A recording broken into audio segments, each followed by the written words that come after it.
Hi welcome back to my channel. ఈరోజు వీడియోలో మనం ఈ జర్దోసి స్టిచ్చింగ్ చూద్దాం. ఇది నెట్ స్లీవ్స్. దీన్ని ఫుల్ ఈ జర్దోసి వర్క్ తోటి చేసాం. ఎలా చేయాలో చూద్దాం. ఫస్ట్ డిజైన్ మొత్తం ఇలా నెట్ ఫ్యాబ్రిక్ పైన ట్రేస్ చేయాలి. అది జింక్ పౌడర్ యూస్ చేసి అయినా లేదంటే కార్బన్ పేపర్తో అయినా ట్రేస్ చేసుకున్నాక ఇప్పుడు ఈ బర్డ్ ఎలా కుట్టాలో చూద్దాం. ఇలా అవుట్లైన్ అంతా నేను చైన్ స్టిచ్ తోటి స్టిచ్ చేస్తున్నా, మొత్తం బర్డ్ షేప్ వచ్చేలాగా. ఈ బర్డ్ షేప్ ఒకసారి స్టిచ్ చేసుకున్న తర్వాత లోపల ఫిల్లింగ్కి మనం ఇంకా జర్దోసి యూస్ చేసి ఈ బర్డ్ని ఫిల్ చేస్తాం. అది ఎలా చేయాలో చూద్దాం. ఫస్ట్ అయితే ఈ బర్డ్ కంప్లీట్ చేస్తున్నా నేను చైన్ స్టిచ్తో మొత్తం వివింగ్స్ ఎలా. ఒకసారి బర్డ్ అయిపోయాక మనకు జర్దోసి తీసుకొని అవి మనం చిన్న చిన్న పీసెస్గా కట్ చేసుకోవాలి. చిన్న చిన్న పీసెస్ కట్ చేసుకొని అవి మధ్యలో ఫిల్లింగ్కి యూస్ చేయాలి. అవి ఎలా ఉన్నాయో ఎలా కట్ చేసుకోవాలో చూద్దాం. నేను ఇక్కడ యాంటిక్ జర్దోసి యూస్ చేశాను. ఇలా చిన్న చిన్న పీసెస్గా కట్ చేసుకొని మిడిల్లో ఇలా స్ట్రైట్గా లైన్ లాగా స్టిచ్ చేస్తున్నా జర్దోసి యూస్ చేసి. దీనిపైన మళ్ళీ మనం ఇంకా ఒక 1 ఇంచ్ పీసెస్గా కట్ చేసుకున్న జర్దోసిని ఒకదానిపైన ఒకటి కుట్టాలి.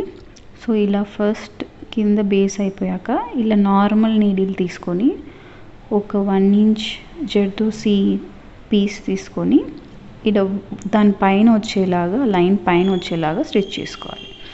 తర్వాత లైన్ వదిలేసి మళ్ళీ నెక్స్ట్ లైన్ పైన వచ్చేలాగా స్టిచ్ చేసుకోవాలి. ఇలా దానిపైన వచ్చేలాగా జర్దోసి పైన ఈ 1 ఇంచ్ పీస్ వచ్చేలాగా స్టిచ్ చేసుకుంటే అది ఎంబోజ్ అయినట్టు కనిపించి చూడడానికి చాలా బాగుంటుంది. అండ్ ఈ స్టిచ్చింగ్ ఇలా చేస్తేనే బాగుంటుంది. సో ఈ ఫిల్లింగ్కి ఇలా 1 ఇంచ్ పీసెస్ అన్నీ ఆల్టర్నేట్గా 1 by 1 కుట్టుకుంటున్నా. మొత్తం ఇదే లాగా మొత్తం ఈ వింగ్స్ అంతా ఫిల్ చేసుకోవాలి. ఇలా మొత్తం వింగ్స్ అంతా ఫిల్ అయిపోయింది. ఇప్పుడు ఎంబోజ్ అయ్యి ఫెదర్స్ కూడా ఇలాగే చిన్న చిన్న పీసెస్గా కట్ చేసుకున్న జర్దోసి నీడిల్కి ఎక్కించుకొని ఒక స్టిచ్ చేసి ఒక చైన్ స్టిచ్ మళ్ళీ ఇంకొక స్టిచ్ చేస్తాం లాక్ అవ్వడానికి. అలా ఒక స్మాల్ స్టిచ్ అండ్ నెక్స్ట్ ఇటువైపు వచ్చి ఒక లాంగ్ స్టిచ్ అండ్ ఒక చిన్న చైన్ స్టిచ్ అలా స్టిచ్ చేసుకుంటూ మొత్తం ఫెదర్స్ అంతా జర్దోసి తోటి కంప్లీట్ చేశాను. ఇప్పుడు మనం హెడ్ స్టిచ్ చేద్దాం. హెడ్కి లోపల ఫిల్లింగ్కి నేను జర్దోసి యూస్ చేసి ఒక రౌండ్ షేప్ లాగా కుట్టుకుంటున్నా. దీనిపైన ఈ యాంటిక్ జరీ థ్రెడ్ యూస్ చేసి దాని జర్దోసి పైన ఒక లాంగ్ స్టిచ్ అండ్ ఒక షార్ట్ చైన్ స్టిచ్ అలా ఒక లాంగ్ స్టిచ్ ఒక షార్ట్ స్టిచ్ వేస్తూ మొత్తం ఈ రౌండ్ అంతా కంప్లీట్ చేస్తున్నా. ఇది కూడా కింద జర్దోసి బేస్ ఉంటుంది కాబట్టి హెడ్ కూడా ఎంబోజ్ అయినట్లు ఉంటుంది. సో బర్డ్ మొత్తం మంచిగా ఎంబోజ్ అయినట్టు ఒక్కొక్క షేప్ దాన్ని క్లియర్గా కనిపిస్తుంది అన్నమాట. సో ఇలా chain stitch long chain stitch తోటి మొత్తం నేను హెడ్ స్టిచ్ చేశాను. ఆ హెడ్ అంతా కంప్లీట్ అయ్యాక ఇలా రౌండ్గా మనకి నీట్గా ఉంటుంది. ఇదేమో బాడీ షేప్. ఇక్కడ ఆల్రెడీ అంతా యాంటిక్ జరీ అయిపోయిందని నేను ఈ బ్లౌజ్ థీమ్ అంతా antique zari and silver zari తోటి ప్లాన్ చేశాను. సో ఇక్కడ సిల్వర్ జరీ తోటి స్టిచ్ చేసుకుంటున్నా. మనం ఫెదర్స్లో ఎలా చేసామో సేమ్ అలాగే. ఇప్పుడు ఈ గ్యాప్లో నేను యాంటిక్ బీడ్స్ యూస్ చేసి ఫిల్ చేస్తున్నా.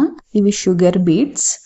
వీటితోటి అక్కడి వరకు ఫిల్ చేసి ఇక్కడ సిల్వర్ కలర్ జర్దోసి యూస్ చేసి సేమ్ మనం ఫెదర్స్లో స్టిచ్ చేసుకున్నట్టే ఒక 3 జర్దోసి లైన్స్ నోస్ లాగా స్టిచ్ చేసుకుంటున్నాను అనమాట. ఫస్ట్ మనం అంతా స్టిచ్ చేయకముందు ఒక అవుట్లైన్ వేసుకున్నాం కదా. ఇప్పుడు ఫిల్లింగ్ అయ్యాక నేను ఇంకోసారి అవుట్లైన్ వేస్తున్నాను జరీ థ్రెడ్ యూస్ చేసి. లైన్ అంతా మళ్ళీ హైలైట్ చేస్తున్నాను. కొంచెం ఇట్లా అవుట్లైన్ షేప్ అంతా బర్డ్ షేప్ మళ్ళీ చైన్ స్టిచ్ తోటి మొత్తం బాడీ ఫెదర్స్ జస్ట్ అవుట్లైన్ మాత్రమే. ఇలా చేస్తే ఈ బర్డ్ మొత్తం కంప్లీట్ అయ్యాక ఇంకా లుక్ బాగుంటుంది. అందుకని నేను ఇలా చేస్తున్నాను. ఇలా జరీ థ్రెడ్ యూస్ చేసి అవుట్లైన్ మొత్తం కంప్లీట్ అయ్యాయి. బర్డ్కి ఐ లాగా ఒక పర్ల్ తీసుకొని బిగ్ సైజ్ది ఇలా స్టిచ్ చేసుకుంటాం ఆ గ్యాప్లో. ఇది నెక్కి ఇది ఒక చైన్ లాగా బర్డ్కి ఒక చైన్ లాగా అలా బాగుంది. ఐ హోప్ ఈ వీడియో మీకు నచ్చింది అనుకుంటా. నచ్చితే please like share and subscribe to my channel.